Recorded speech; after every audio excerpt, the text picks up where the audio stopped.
Greetings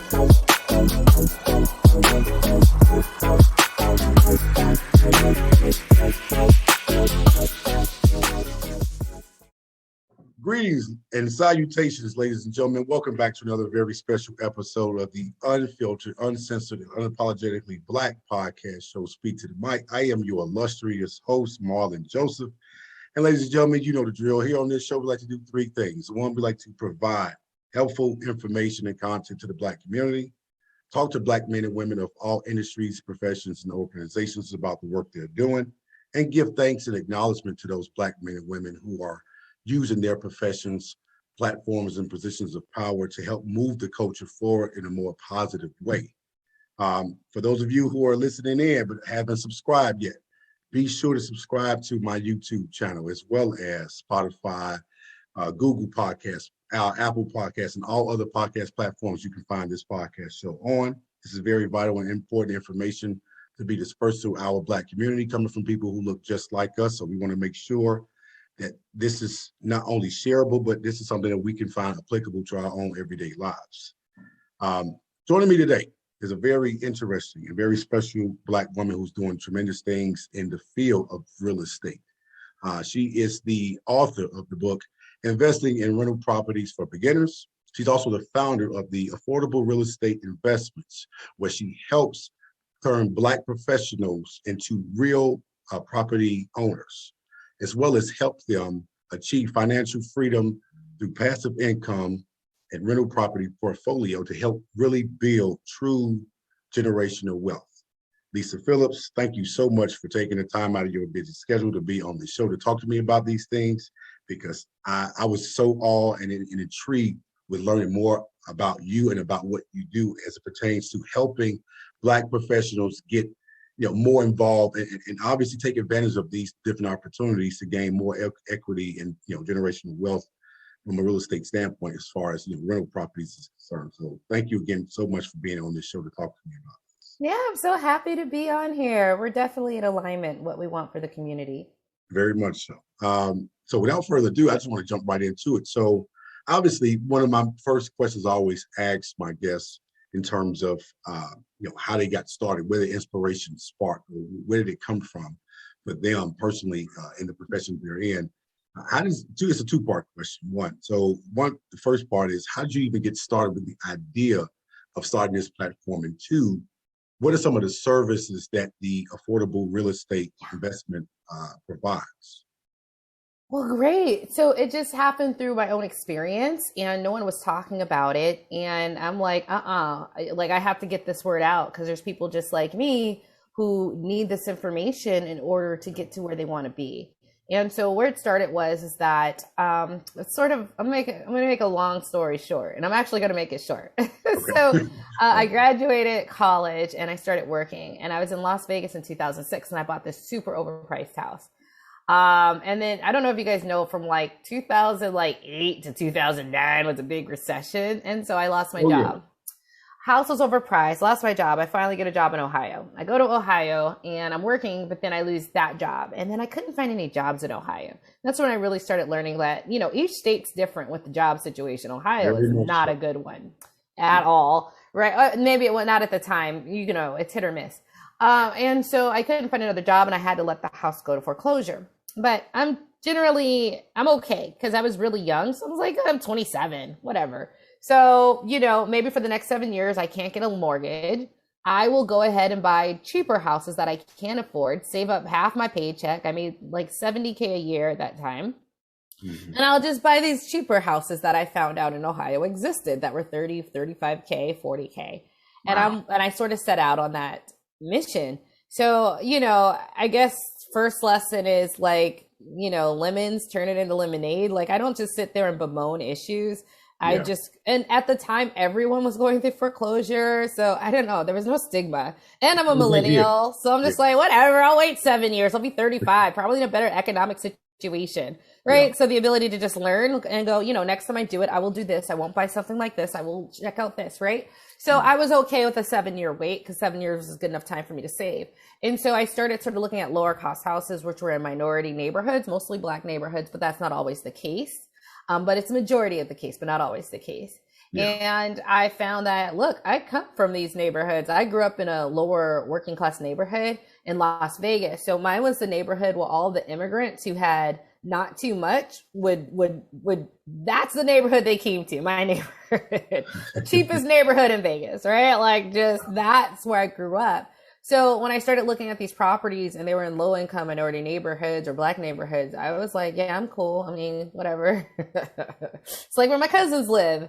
And I mentioned to you before the show, my family's a very good education on like sort of the diaspora and how you have people who, you know, I'm trying to work and do this and be here. And they're like, well, I just have a job and I make this and I stay in this type of neighborhood. They really are my education for understanding and accepting, you know, that, there's places for all of us, right? And some are going to stay where they are and you can't push them, but they would appreciate a nice home to live in while they're there, right? Even though I want them, get this degree, go this, blah, blah, blah, blah, blah. They're not, but they do appreciate a nice home to stay in. So it's just, your family can be a good learning experience.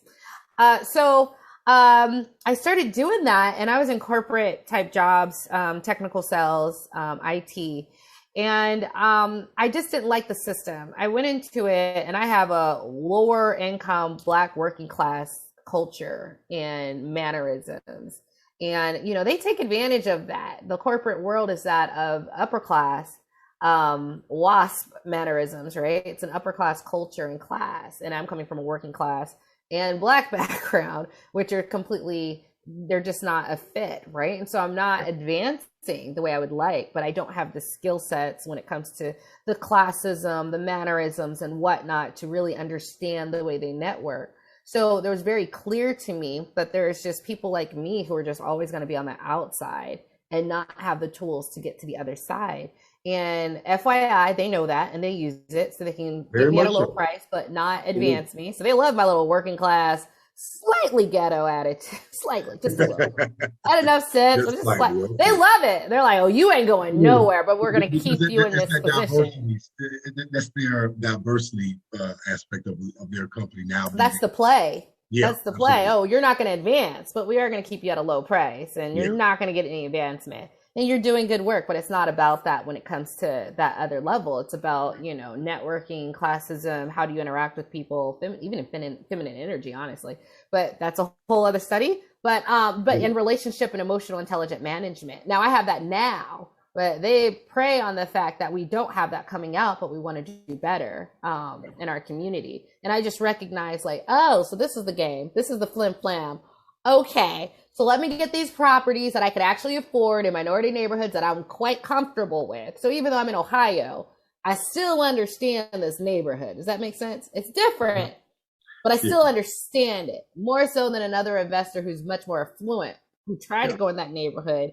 And just like when I went into the corporate America, I'm maybe stomping on, unknowingly, just stomping on toes and whatever. They're doing the same thing when they come here because they don't understand how the culture flows. Yep. And so I started getting these low price houses. I move out to DC, I do it again. And I incorporate travel, being able to invest long distance because that's where the deals are because I was living in DC. And I was like, well, the houses I can afford are not where I live. And so I just came up with this robust system of like, well, you can get them. And these are what the neighborhoods look like. And you have to get comfortable with travel, but you can buy rental property. So I was looking for financial freedom. I didn't want to keep going from job to job. Yeah. Honestly, I never liked my coworkers, and I thought they didn't run things the right way.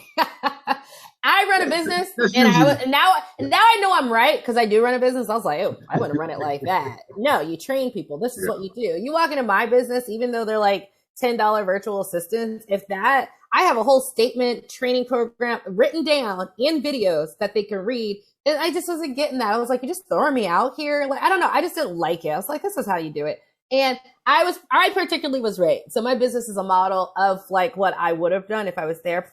They just don't care. So I just was like, there's other people like me who are Black in this environment, trying to make money, trying to eat, trying to escape. We're just not fitting in the way we'd like.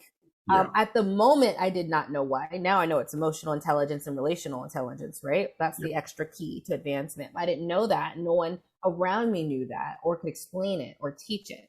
Which is part of some of the things I do is teach the emotional intelligence and relationship intelligence aspect, which is the highest form of social currency you can get. Once you get that, there's nowhere you can't go. Absolutely. It can take you even further. Yeah. Absolutely. Oh, twice as far, three times as far as your technical skills. You can be Yeah. very good technically, but it's your emotional intelligence and relationship intelligence that gets you all the way to the top consistently.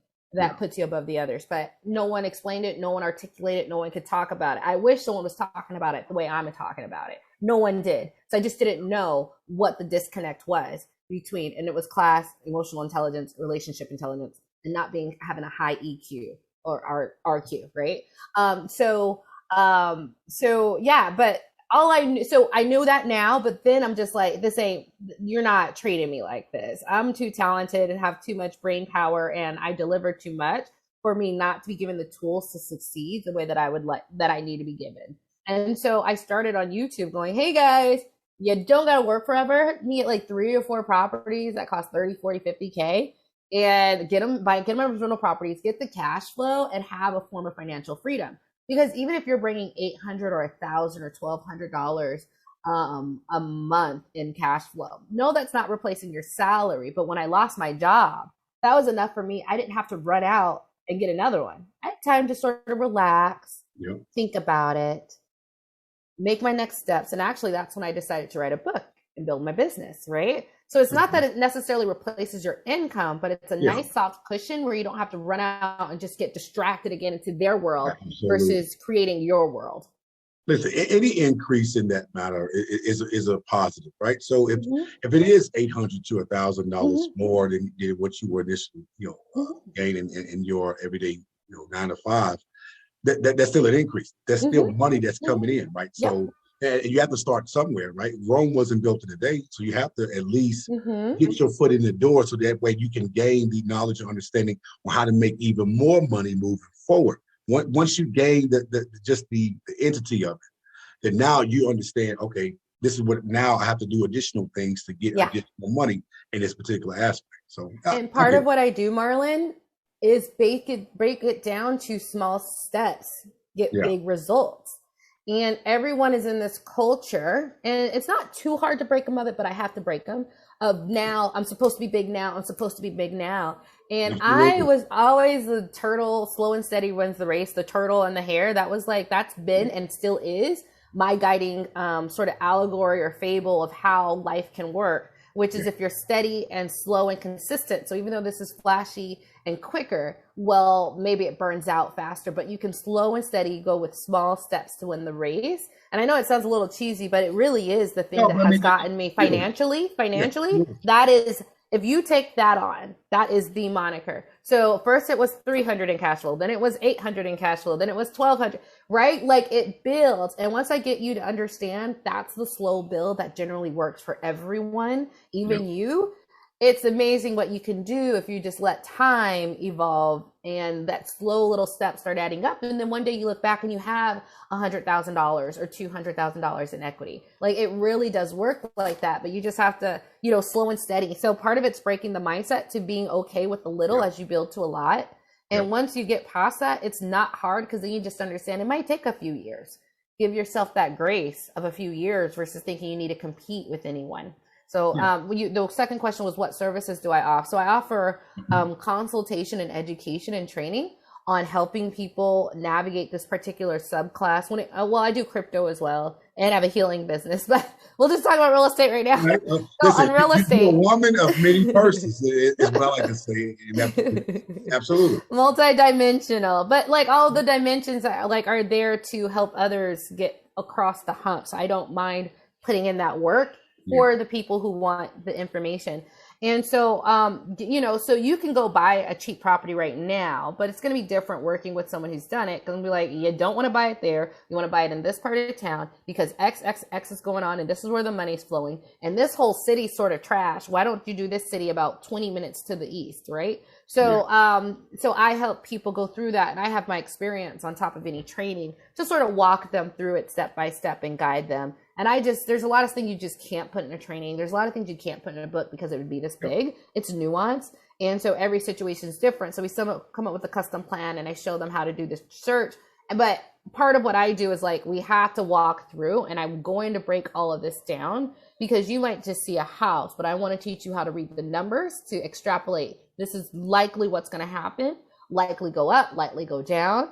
This is what's going to happen within this market. This is what's happening within the state. This is what's happening within the country. So when you tie all of those trends together and do the analysis, you just get so much better of a result. And so I help people with that versus if they did it on their own, they don't necessarily see all the trends going on that I've learned over 10 years, right? They might just see this, but if they knew this trend, they would know that that actually isn't the best choice, or it actually is an amazing choice. They just don't have the depth. They're just sort of going in, looking at their tunnel. So I help them open up their tunnel to see it all and teach them how to start like just seeing it. And it's not hard once you see it. It's just like the game and like all these, to me, everything to me is a system and a game.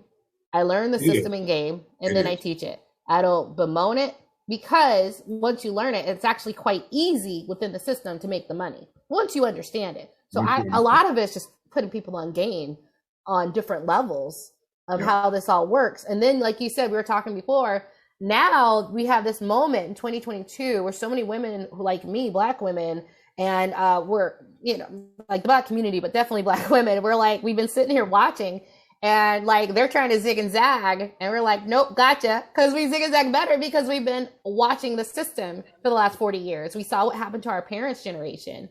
We're coming up and we're like, this is BS. So we're a little bit more observant of like, see, that was made for you to end up like that. See, that was made, that's where my parents, and we're watching for the breaks and the cracks. But once you get it, it's not hard. It's just understanding how this is all playing. Then it's easy to play the game once you know the rules. Yeah.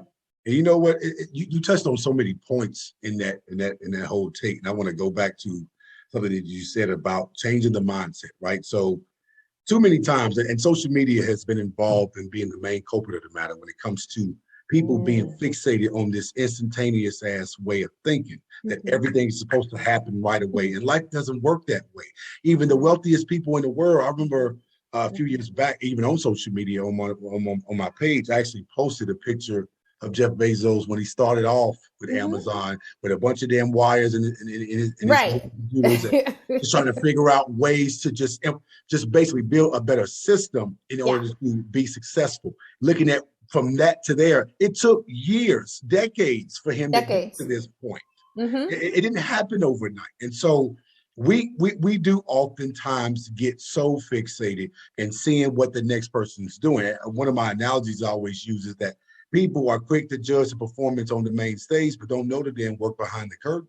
Like this didn't happen just because I wanted it to. I had to put in the work and the practice, the understanding. I had to gain the knowledge to even get to this place. So you may see the finished product, but even for me, I'm not even done with this. So you're just seeing just what I'm reaping the benefits of versus the hard work that it took for me to get here.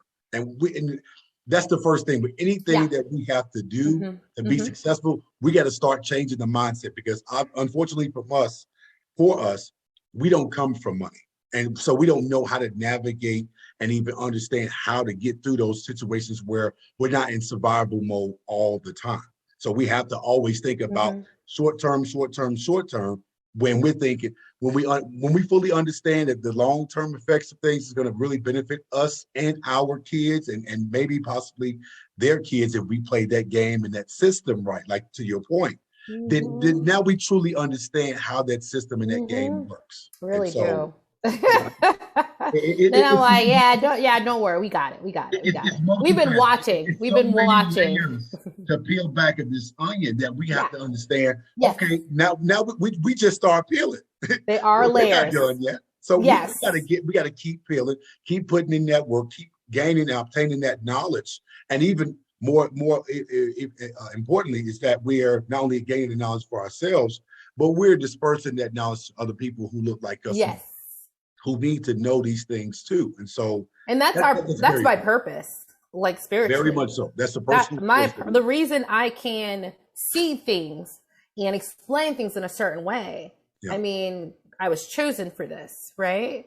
So that's where, if you look, I'm always putting out the content in an easy to understand manner, but that was my gift that's why God said I can incarnate here. So sorry, I'm getting a little spiritual, but I know my purpose. You are in your purpose, right? So we were given certain gifts and abilities to see that others couldn't. And specifically, we chose the Black community. Yeah. We chose this body. Yep. So sorry if I'm getting a little too further. We chose Oh, this, no, but we listen, chose no. it This is why because we we on this said show. that we can bring our skills, our true skills, the true spirit of ourselves has what it needs to advance the people we're meant to advance at least this much. Absolutely. So yeah, we're that like, so yeah, am I going to be doing this for the rest of my life? Yeah, that's what I'm here for. Yep. Absolutely. And being able to provide that example for our future generations and, Hmm. their future generations. For when they're ready. When Absolutely. they're ready, You have the to groundwork will be, mentor. the steps will be laid, the people will be there. That is true. Absolutely. And we just hope that we're going to keep gaining momentum and more people are going to obviously be in tune with Sure. where we're going with this because it affects all of us. And we don't want to just, it's not enough to just be alive. We want to live and live Yeah. more than just comfortably because we've been through so much as a culture that it's time for us now to reap the benefits that our parents and their Yeah. parents didn't get a chance to. And take So time to go into nature and just be in the trees and the forest and not, oh, that's just what those people do. No, that's what we're supposed to be doing. Taking time to relax on the beach. But like, not only that, in the forest where, the trees are healing us just by us being there. And this is all scientifically, it's spiritual, but it's scientifically proven, right? We're absolutely, supposed to be just having those down times of rest and relaxation in nature. That's where we come from. And that's yeah, where we need to actually ultimately go back. But yeah, we need to take that time to be able to go, yeah, we're going on a camping trip. And I know it seems so little, but for our community, my sister it went on a means a camping lot trip though. for the first time when she was 45. Okay, 45 Yeah. Yeah, to so enjoy some of this our kids world. unfortunately don't even get to be exposed to that. So exposure is a huge that makes a world of difference when it comes to being able to say, okay, I've done this at an early age versus like you said, Yeah, when the experience of this 45, it's like the you've thriving been versus deprived of surviving. getting Yes, experience to it. deprived. Yes.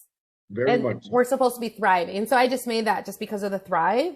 That's Yeah. part of it. That this other society has had the ability to take part of from a young age and get their chakra cleansed and their minds cleared and come out, yeah, I have an amazing idea. And we're just so in the survival mode. You never get that relief and relaxation to let those thoughts from on high come through because of the distraction and survival mode. That's part of the system too. Survival does not make time for those divine, your purpose, those thoughts from on high to come in. It's part of the system as Yeah. well. Keep you That's a big distracted. fact. I want to my next question actually, because you said something about obviously, purchasing those 30, 40, and $50,000 homes, right? So what are some of the different ways that, a person starting off in this particular position, what are some of the ways that they can actually purchase those properties for those, least amount of prices? Like how is that possible? So it's fine.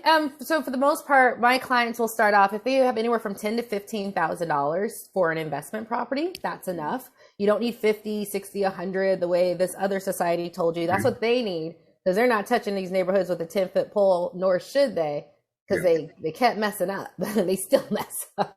They don't understand the people the way I do. Okay, you Yeah. don't understand them the way I do and you do. Okay, so just that's why you didn't have a good experience. And until you take the time to learn that, which is an education, you Very much know, so. so they need that much money so they can avoid the neighborhoods that they are not stepping into. Now, that's the sort of the initial cash amount that I generally start with. Most people who are working and been working 2, 3, 4 years have that for financial freedom and cash flow. If you're not there yet, I do work with some people who are building up to that. And we just sort of go, how much can you save a month? When can you hit this? Sometimes I can hit that in 1 year. I can hit that in 2 years, actually 2.5. Okay. Can you do this and get a side job? Yes. All right. Then that'll shorten it from 2.5 to 1.5. Are you willing to do it? Yeah. All right. Let's do it. Right. So, and I just say that just so everyone's always competitive. And I'm always the one to break down the competition and go, it's individual. What can you do at what time? Let's put a step in custom plan for you. Right. Yeah. Period. It's not about everyone else. Okay. And so that's the financial part. Because if you buy a 40K house, like the down payment's 8K. Now, of course, the house in the market is the second part I'm going to talk about. What kind of house did you get? Did you get something falling down and needs a full gut? I wouldn't recommend that for a new investor. Yeah. Did you find one that doesn't need any work at all and already has a tenant in? Yeah. So there's a different range of what you can find for that price range. Some where it's like just a plot of land. In other markets, it's a decent house. Another house, it's a falling down, right? And so what I teach, and this is the big part of what I teach, and I spend more time on finding the right market than I do on finding a house because the market has the right houses. I spend more time with them. And so if you do this on your own, I will say it's not going to be, you're going to find some cheap houses. It might not be houses you should be buying because the ones that are just readily available aren't necessarily the best. So I do teach them sort of the other, right. I do teach at the lower price range. So I do teach them the skill set of how to be more strategic. Some people are like, I just got Zillow and looked at the whole map. Like, why would you, that's too much. Like, why would you do that? Yeah. Right. So I'm a little bit more strategic about it.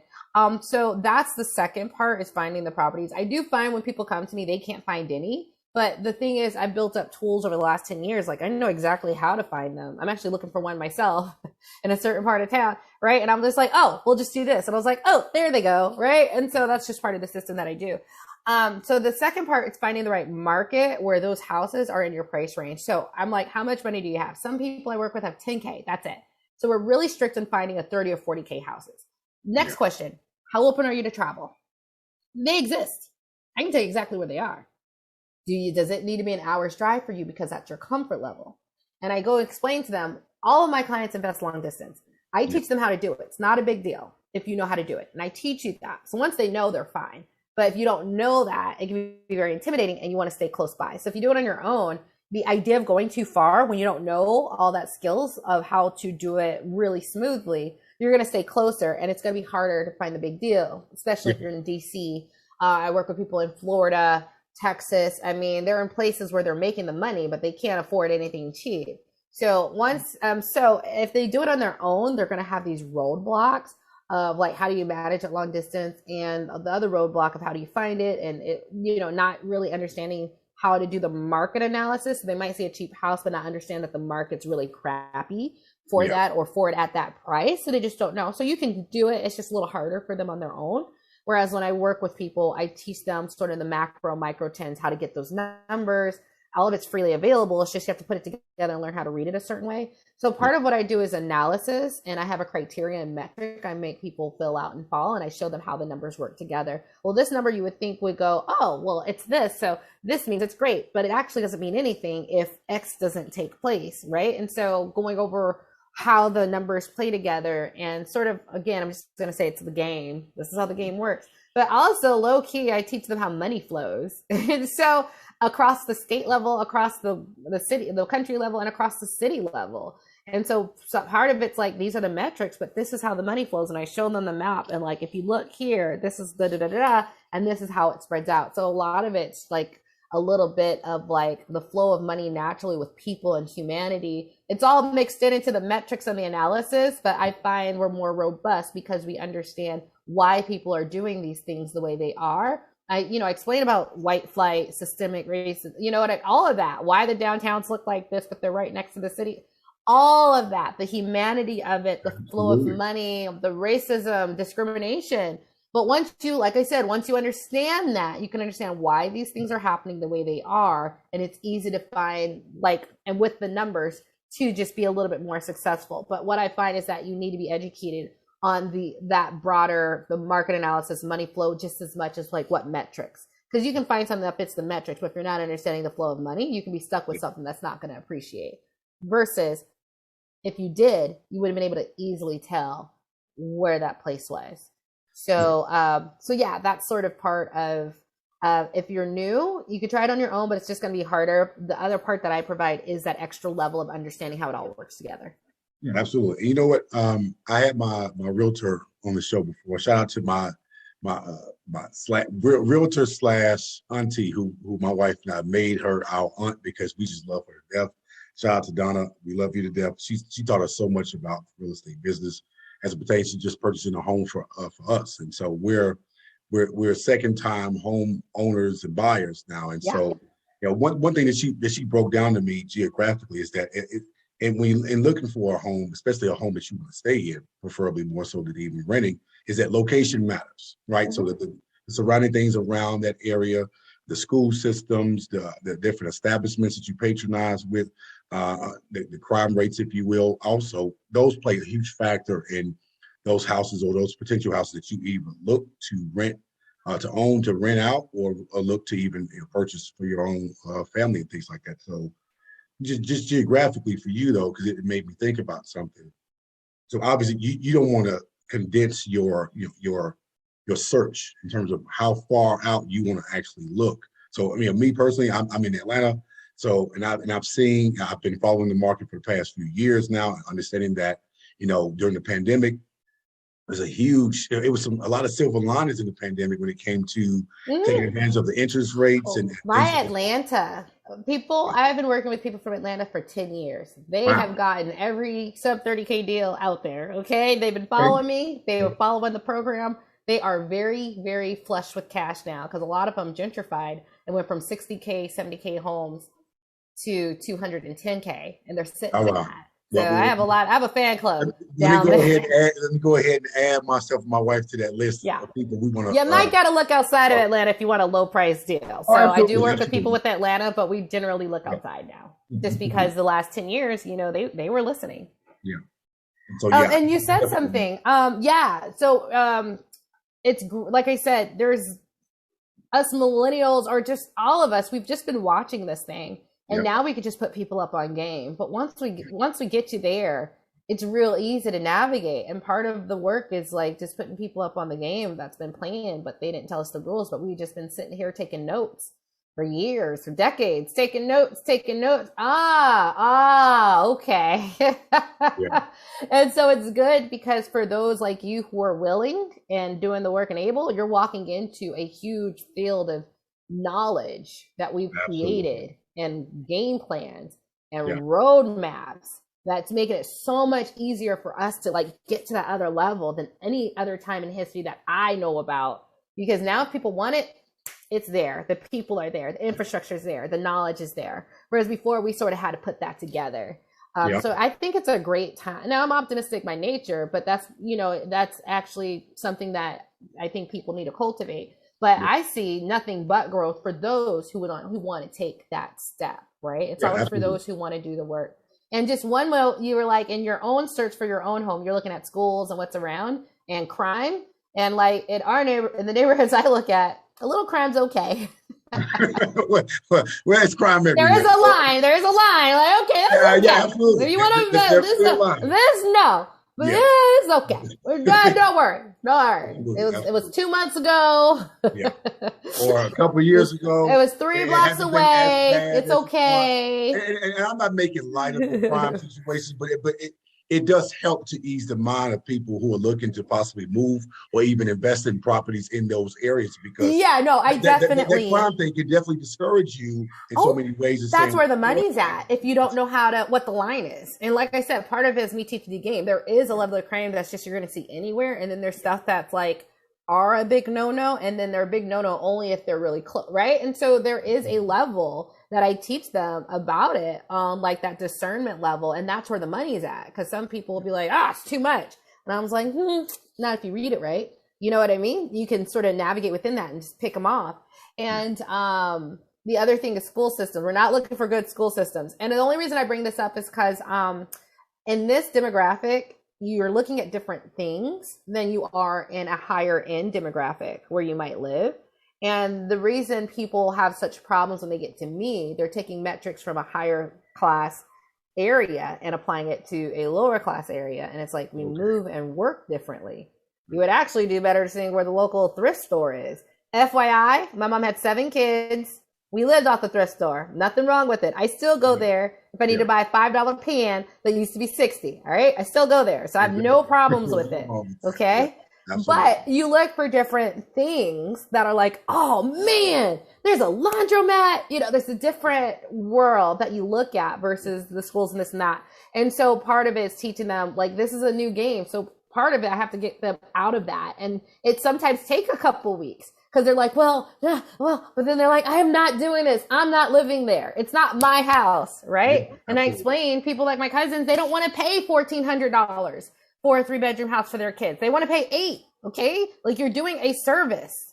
My sister can't afford $1,400. She can't. That's literally, she can barely afford $800. Right? But you like, as part of it's just getting them out of like understanding this is a very different socioeconomic system in which you want to invest in. You got to understand this particular system. But once you get it, it's very easy to circumnavigate and understand what is needed and necessary what's a little bit of a bonus versus what you're not going to get compensated for. Yeah. Now, I mean, you bring up another point that just made me think of another question to ask. My God, you're so knowledgeable about this. So I want to ask this really quick. So in regards to affordable housing or just, government assisted housing and things of that nature, how much of a factor does that play in, you yourself as a person looking to potentially, invest into a rental property that is possibly, funded by the government?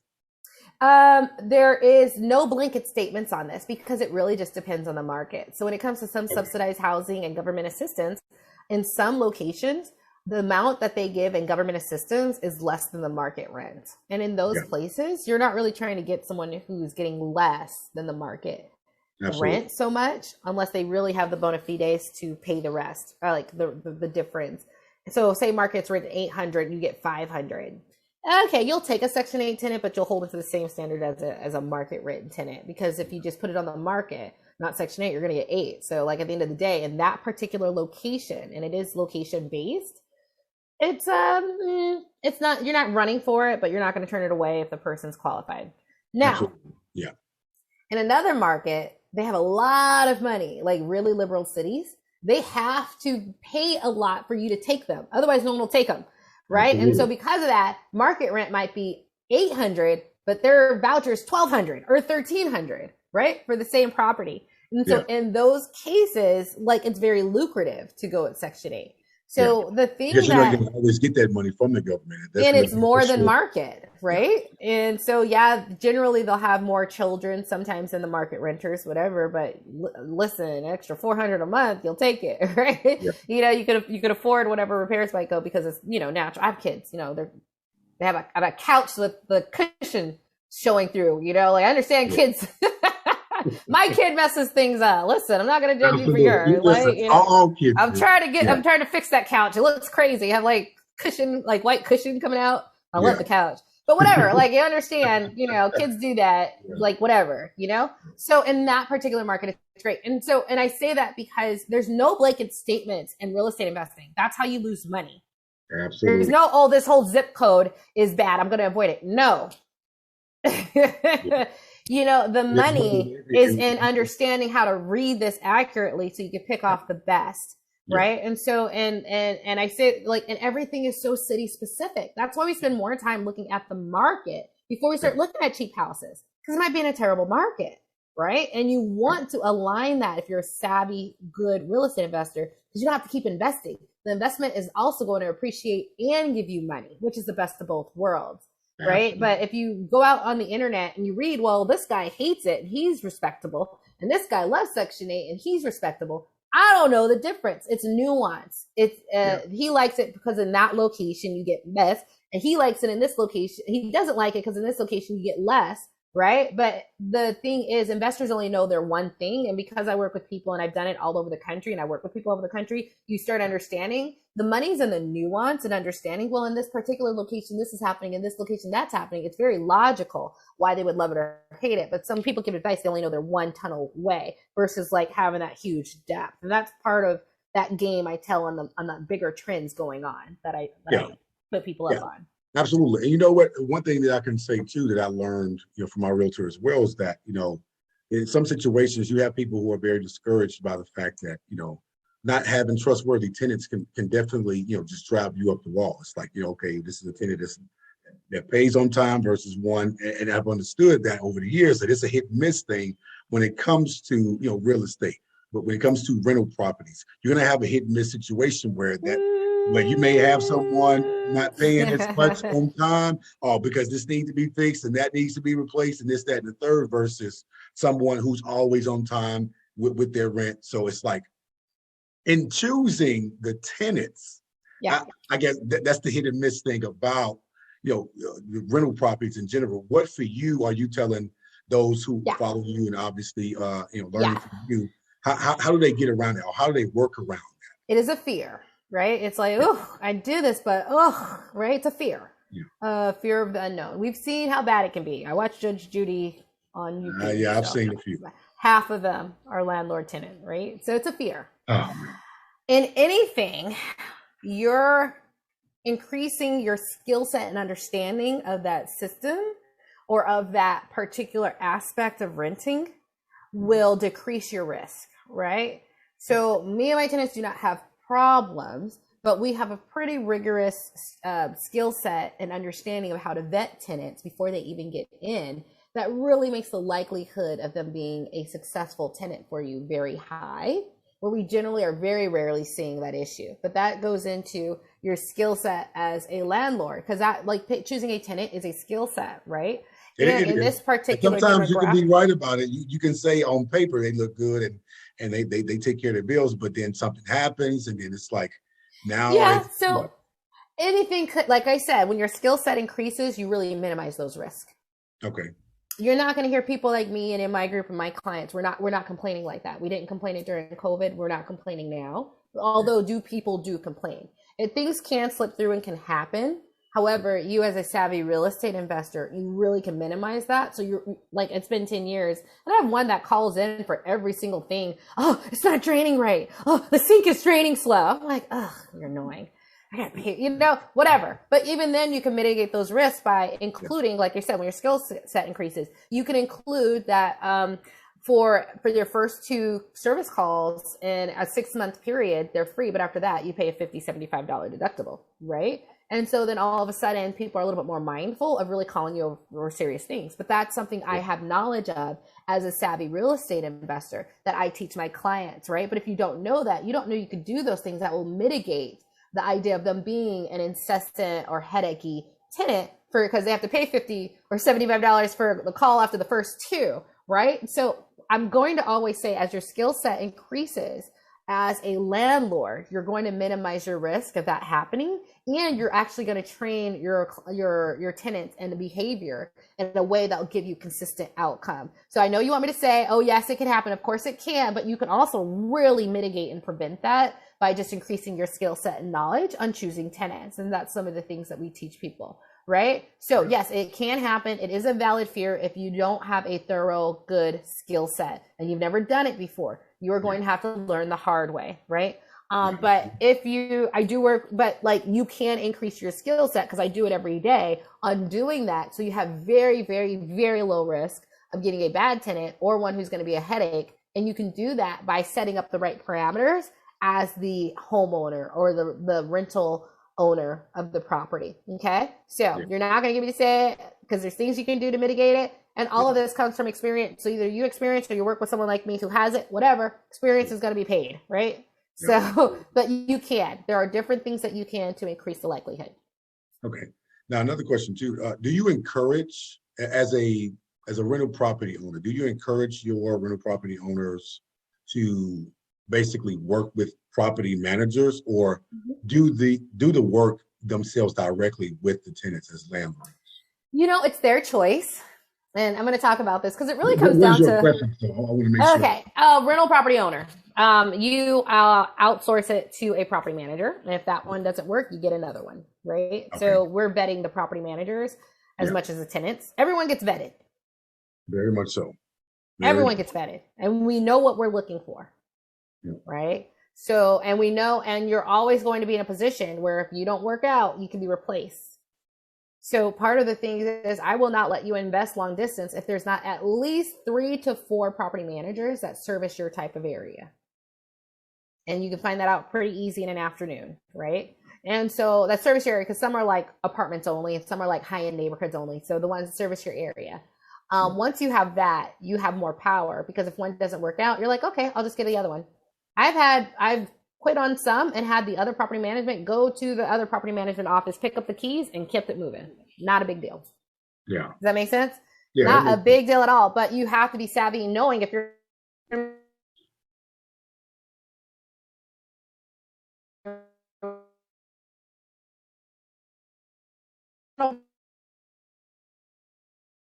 property owner, not a landlord, you're going to have that set up already. So that's one of the key. 10 clients are like, I'll do it. They generally, no shade, but they don't have kids. They don't fully understand. It says my internet's unstable. Let me see if I can put this in real quick. All right. I don't want my internet to fall. I had to put it on internet. Yeah. Now, so And that leads me to my other question in regards to those who are beginners, right? For myself, my wife and I talked about this, and we thought this, I don't know how common this is, but how common is it for you to come across people who are looking to become rental property owners collectively as a group? Like, are there groups out there that exist that become rental property owners together? And if so, how Yeah. does that work? How does that work? Oh gosh, there are. If I did it, I would do it in a more of a consortium manner where it's like we're putting money into a pot and we're systematically buying properties one by one that meet our metrics. So Yeah, everyone's just contributing and then it sort of spreads out. The only thing I would just say, you have to really think about the numbers. So at this price range, it's easy for an individual or a family to just do it, 10 to 15K for property. yeah, Mm, You could sort of do it. We could do one a year, right? And get to your goal and get to it. But could you do it as a group? Yes. Now, generally, if you're doing it as a group and it's more than like three, four, or five, I would really start looking at maybe higher end or bigger apartment multiplexes, multifamilies, like 6 plus, 10, 15, just because the cash flow is going to make the money you put up worth it as far as what return you get on your investment. Whereas if there's a lot of people on a, 40K house, I mean, you might get $50 a month, which is still something, right? But there's a lot of work that goes into it. So it is more on the bigger multifamily deals, 6 plus units that has a significant cash flow that make working with all the different people and dynamics worth it versus maybe a smaller one where it's like a really small piece of the pie. You don't want like, multiple people in one 30K yeah, home. absolutely. Yeah. And so for you, you would say or suggest to them that obviously the juice has to be worth the squeeze in some aspects, right? In Mm-hmm. terms of Mm-hmm. understanding how much of that Mm-hmm. residual income is going to obviously come out of that Mm-hmm. Mm-hmm. For how versus much work, for the maintenance and the yeah, investment and yeah, the monthly return. Yep. yeah, things of that nature. So, even in regards to that much, when obviously now you're in a position to purchase this home, the renovation costs, break that down. How does that work in terms of having to put extra money into this house to do renovation, whether it's 10,000, maybe it's 20,000, whatever that price is for Mm-hmm. renovation, who flips that bill? Generally, you all should put it in a pot once you get an estimate by the Okay. contractor. All right, this is how much it is. This is how much we got to do. So let's Yeah. do it. But that's also a decision, right? Because you don't have to buy a home that needs renovations. You can buy a home that's a decent price that doesn't. But maybe Yeah. this is part of the travel. But maybe it's 4 hours away or another. Maybe you're taking a plane to Ohio, but it's in Indiana, right? So that's a Right. location based decision so when I work with my clients, we're looking at these different houses and some for that price range need a lot of work, some don't, but it might be a little further away. And they make a decision. Do you want to do a little further away to get this multifamily? Because if you're getting on a plane, like, I mean, what's an extra hour? Honest to me, like, what's an extra hour? They usually make that decision versus doing this here because it's closer. Some people just want to have it close because they've never done this before and it gives them a sense of security. It's a bit of false sense of security. Yeah. Um, because I've only invested long Also, distance, I do more due diligence as someone who invests long distance and someone who just gets something that they find that's cheap across the street. I know right. what's going on in the market. I know what's going on in the town. I know the economic situation. I know all of that information. I know the trends. I know what's going on in that city intimately. Yeah. You have to if you're going to invest long distance, and that's what I coach people on.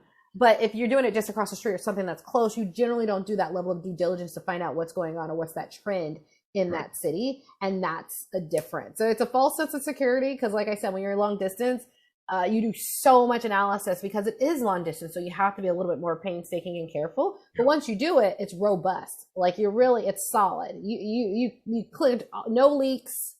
The ship is sailing, right? The ship is on course. It's sailing. There's no leaks in this ship, right? It's a Yeah. very robust, big barge that you're headed for. So it's false, but when you're new, you don't know that. So it's just all about what skill set you're working with because the lower your skill set, just the more you're going to have to learn through experience versus if it's a little bit higher, you're just going to already account for that. So at the end of the day, do we choose a market that's closer by, but maybe we have to do 10 to 20K worth of work that we pay for? Or do we Right. get something a little further away where we're just paying for the house and the mortgage and that's it? Yeah. But even in some instances, though, I know a few people who own, rental properties or whatever. So for them, it could be the conveniency of having something that's local or not that far away from them, so they can conveniently actually make their ways to those properties in case Yeah. things need to, be repaired, replaced, or whatever. Versus, not having the bandwidth or having the time or resources to devote to going, the next state or a couple of states over to that rental property that they obviously and it has invested in. But and for them, it could be the convenience piece. But how often does that happen, though, in terms of? We don't have to visit our properties at all. We don't have to go out there at all. Okay. We've already taken care of that. And even if we didn't have a property manager, I sort of show them how to do it themselves, so you can manage it long distance, get it ready, get it set up. Okay. Yes, that's if you're new, that is a concern, but I'm not driving 3 hours because something breaks. Someone else out there is going to fix it, but we've already built that infrastructure. Does that make sense? So what you said is like a thing when you're new, but at this level and where we're at, we already take care of that. We're not going out there. You're not, and I don't want my clients, and I did this, and that's where I've learned, I don't want you to fix anything. I want you to hire someone, get it done within a day or two, call it quits. I don't want them to have to wait for you to come out there. I don't want them to wait until your schedule fits it, because that's when you start getting into, my landlord is, it took him, versus the way we do it, they make a call, it gets handled as soon as we can get the personnel. Does that make sense? So I don't actually tell I don't want you. If you can do one thing that takes one day and you can get there quickly, sure. Yeah. Okay. But do you want to fly out there for one thing that you can do quickly when you can just pay someone $250, get it done, depending on what the issue is? Yeah, and it's where a property manager definitely comes to play in terms of that convenience of being able to respond immediately versus, having to wait a day or so to fly out there or drive fit it out in your schedule. I'll fix it to save some money, but sometimes you're saving $200, or 300. Sometimes it could be a lot more. Maybe on the front end you are, but back end it may cost more. Well, yeah, it's like, how much is your time worth, right? My time's worth way more than $200 than to go out to a property to try to save some money, which having a handyman on call, I could have done for cheaper and better. So you would definitely say that, building that camaraderie or that basically building your network up in terms of having contractors that you obviously are, in business with and have their contact already on hand saying, hey, okay, I've established this relationship with this person, this partnership with them, that if I have any problems in this particular area where my property is, they'll be able to address that, as soon as possible. And learning how to do that in a more strategic way, right? So you can just call people, but we're pretty strategic about it. And so, just building your skill set on having your arm out there and people wanting to work with you. Yeah, and that's one thing I will say, that even with the contractor that my wife and I work with in our own, personal house that we're living in. So we actually renovated our main bathroom, and they did a phenomenal job. And so we've kept in touch with them, saying, okay, well, these are the guys we're going to work with having a potential property here in the Atlanta area or even the outskirts.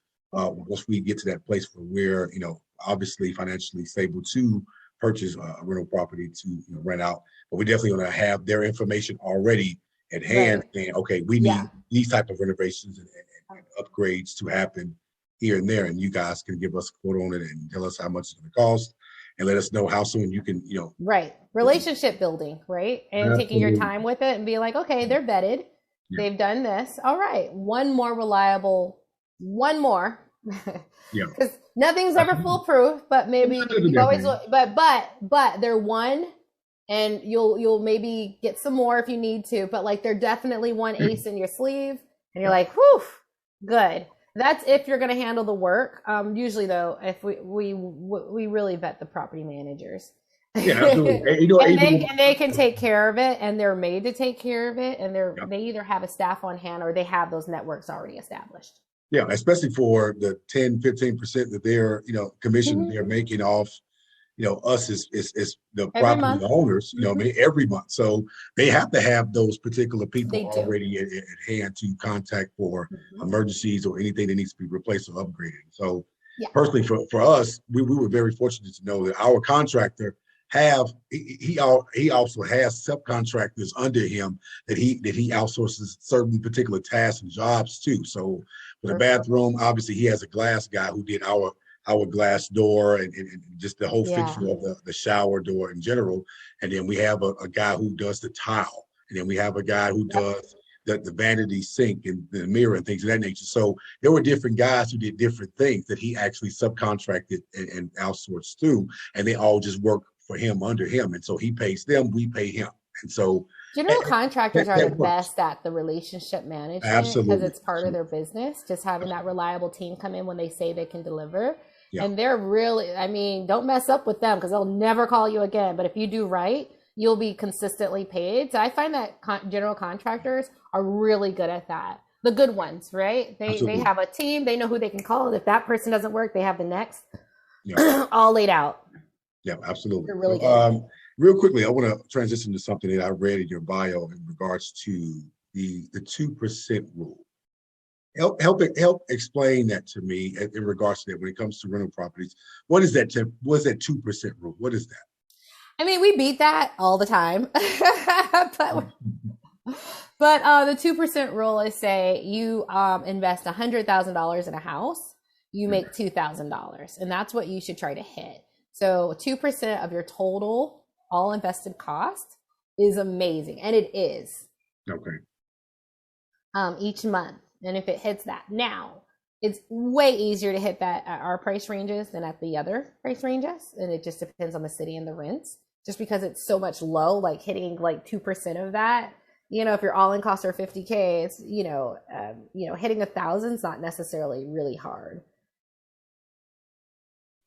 Okay. Now, in thinking about this, because obviously I've been paying a lot of attention to the news and reading different articles in regards to the real estate business and how much of a hit it's been taking the past 2 years. Obviously, we're gradually getting back to a place where obviously things are starting to balance out somewhat when it comes to the interest rates on things. And we're seeing, more. Before we were seeing, it was a buyer's market, and it still somewhat is, but we were seeing more people willing to buy than it was properties to sell. And we've seen a lot of these, hedge fund guys in the stock market taking advantage of buying these properties up. And for us personally, our first house that we sold, it was a cash offer. And I felt bad in the instance because I saw potential families and potential Black, single families who were coming to look at our property. It's a choice you make on who. We wanted to. There is a choice. Looking at that property, and obviously, I understood that from our realtor. If you set a price for your house, getting appraised through, obviously a potential buyer who actually is getting a home loan for that house has to get it appraised. So that price may come down a bit compared to what it ultimately is appraised as, versus the cash buyer. They don't care how much money it is because they have access to that capital. They have access to that equity to be able to purchase the house regardless of price. I don't know how the hell they got so much access to all this capital, but I mean, over the years, they've been able to be successful in this area. And so that cash offer, it was like, okay, it's going to someone who's purchasing this house who's now going to make 10 times what they actually paid for it and just renting it out. Versus, sometimes they're actually not going to make 10 times what they paid for. Yeah, they just have so much, especially they just have so much money that even if they get like 8% returns a year, whereas maybe my clients get 20 to 30%, if not more, they get 8. They're still good because it's not even that they're going to make a ton of money. Sometimes they're not.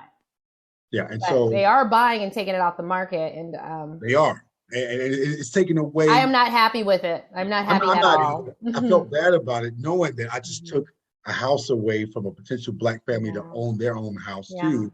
Not knowing their situation, I don't know them from a can of paint, but I'm just obviously thinking about and considering. How much difference was the price? Because if it's like $10,000, but if it's like $70,000 difference. Well, I'll tell you this much. So the price that we paid for, we got about close to $70,000. Because if it's like, listen, I want to help you.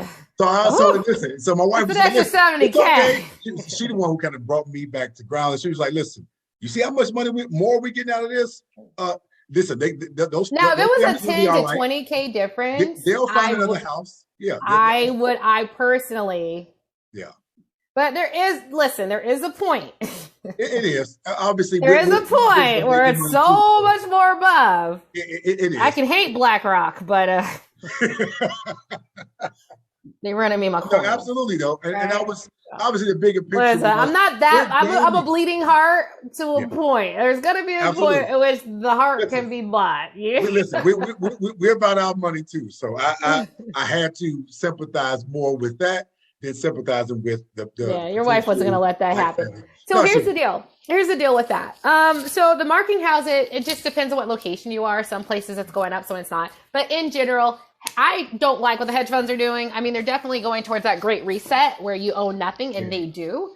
absolutely. That money was given by the Treasury, by government-backed loans for basically nothing, and they're using the money from the government to like outbuy us so that they control.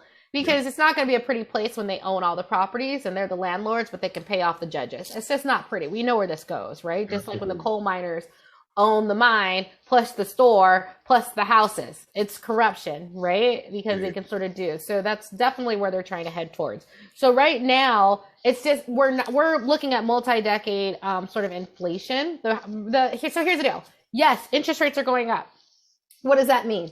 Well, there's no houses on the market. So say you have 3,000 houses, but 10,000 buyers. Interest rates go up. Well, the top 3,000 people of that 10,000 buyers have the money. The bottom don't. So what's going to happen? The bottom's going to get squeezed out. This isn't returning. They're not going to start selling these houses that they've been purchasing for the last 15, 20 years.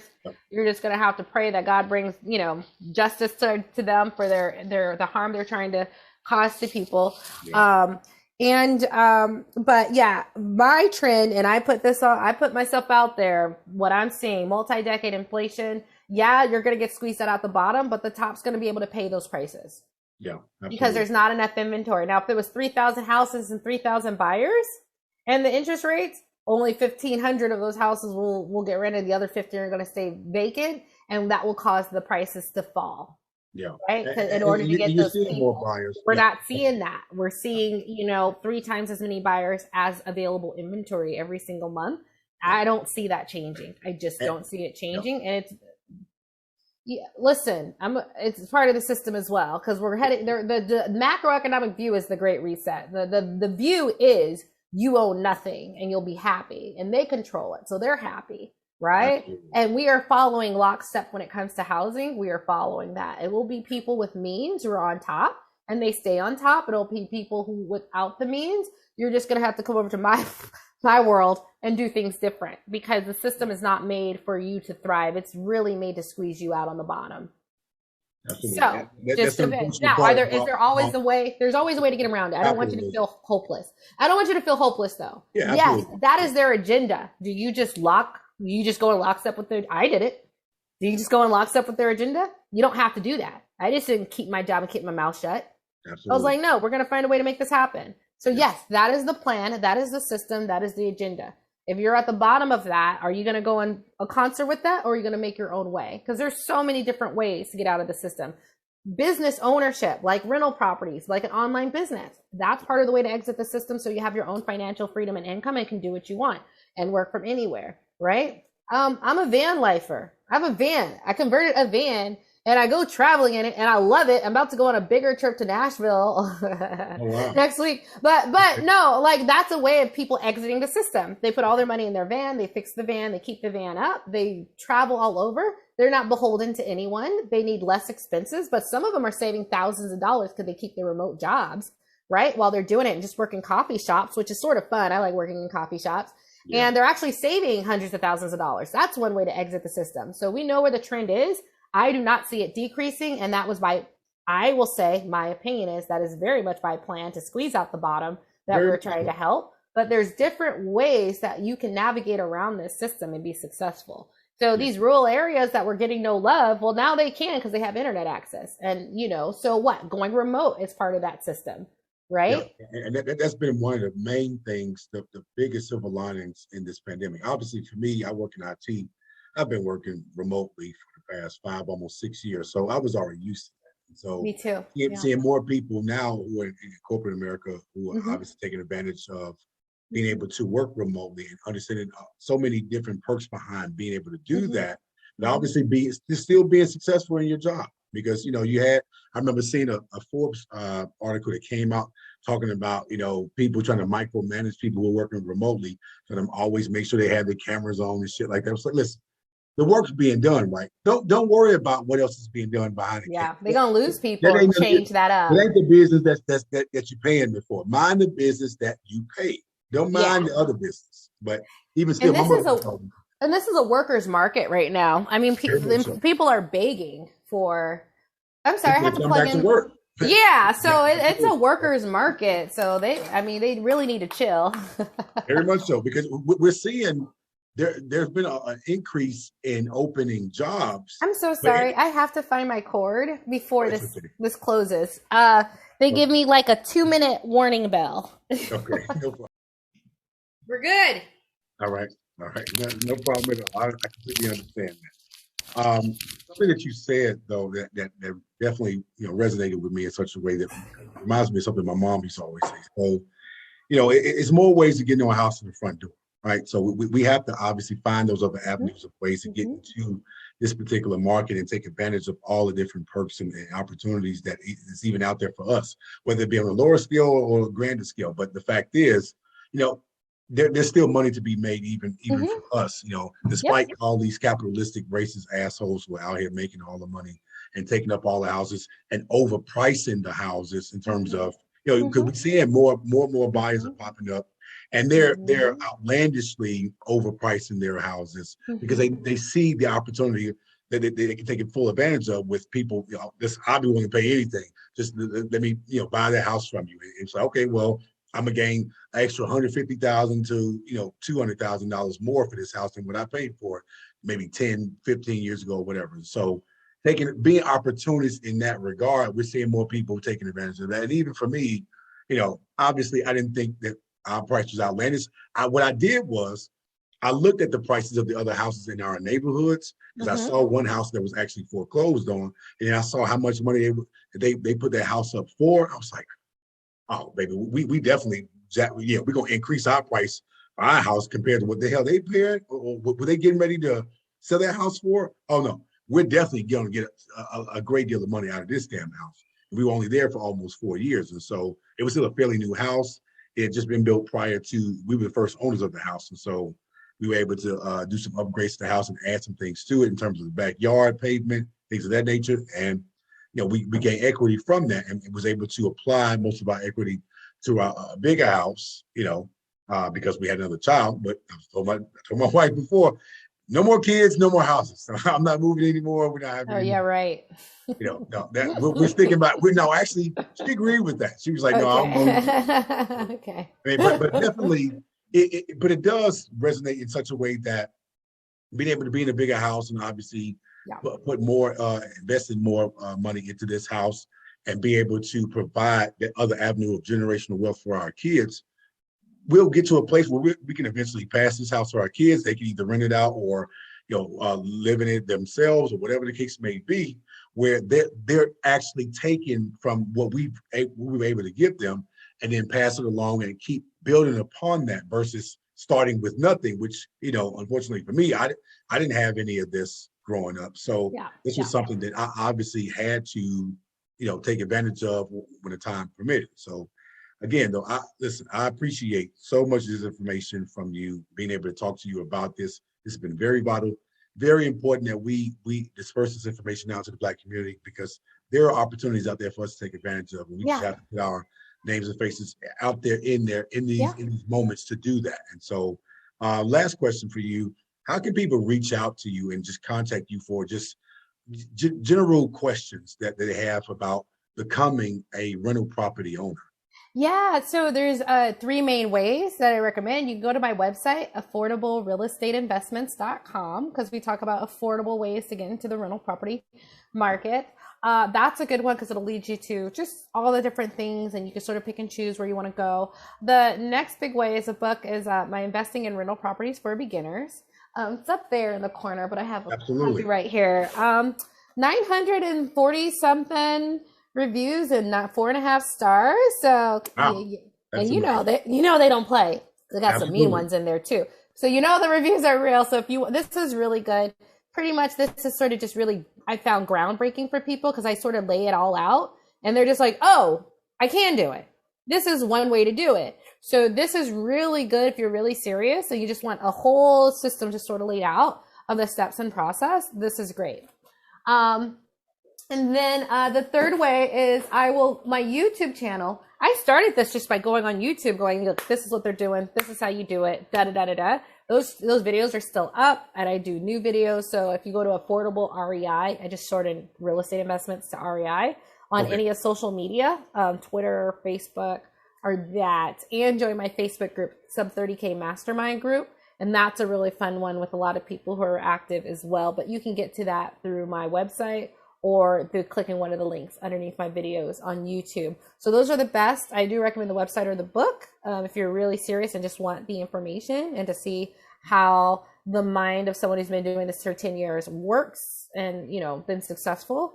I do find the book is the most groundbreaking. And I also have an audiobook version for those who just want to listen. Okay. I think it's like 4 hours, but you can also do it at 1.5 times speed and quicken it up. But pretty much that's those are the best ways I find. Okay, and I'll definitely make sure I provide all this information and all the different sites that people can find you on and to contact you in the description of this show on my YouTube channel as well, and be able to provide a description as well on all the other podcast platforms that this podcast can be found on. Ladies and gentlemen, make sure you like, share, subscribe to this podcast. It's very vital and very important to our Black community that we're getting information from people that look like us to help us apply it to our everyday lives and help us flourish and be prosperous as well as be successful in these areas that we're looking to gain, more opportunity. And so, Lisa, thank you so much for your time. I'm definitely going to have you on the show again because I see in the background you're a cryptocurrency guru, so to speak. So I definitely want to have you on the show again and talk about that because I obviously bought some shares in cryptocurrency, not Bitcoin. I wish I was able to take advantage of that early on, but that was an opportunity I missed out on. But I'm definitely not missing out on any of these other cryptocurrencies that's out there. But I'm also understanding playing the long-term game and just waiting patiently to see that it flourishes and goes up so I can, take advantage of that from that aspect. So again, I love to. I brought a lot of my real estate investing in rental property and that long-term wealth to crypto, and I find it works perfectly. It works. Okay. So I'd love to come on and talk about it. I found it so interesting how, this works in real estate too, but it also works in cryptocurrency. Yeah. That's been really fun. Okay. Well, I definitely look forward to having you again on the show to talk about this. Ladies and gentlemen, Lisa Phillips, thank you so much for being on the show to talk about this. It's very vital and very important. I look forward again to talking to you again soon. Hope you and your family stay safe and keep prospering, keep doing the damn thing because you're a Black woman who was successfully, obviously advocating for more Black people to be involved in this particular opportunity. But to see Black women doing what they're doing, obviously Black women are the most successful and intelligent women on earth. It's a man's world, but a woman's universe. So you're and they work together. And don't get me wrong, we work very well together when we're working together. So I'm not like woman for no, we work. It's a balance, not equal, balance, right? And it can work together really well. Thank you for your time, and we'll definitely be circling back again soon. All right, thank you. Had a lot of fun. Thank you.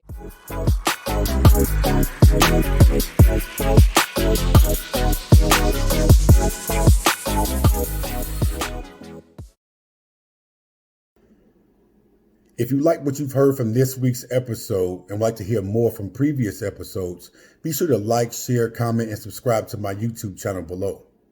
You can also find me on social media platforms at Speak to the Mic _podcast show on Instagram and Speak to the Mic podcast show on Facebook. Be sure to also like, share, and subscribe to my Spotify page at Speak to the Mic podcast show. As I put out more thought-provoking content, your opinion and thoughts are needed and appreciated. I thank you all in advance for your support and look forward to hearing from you soon.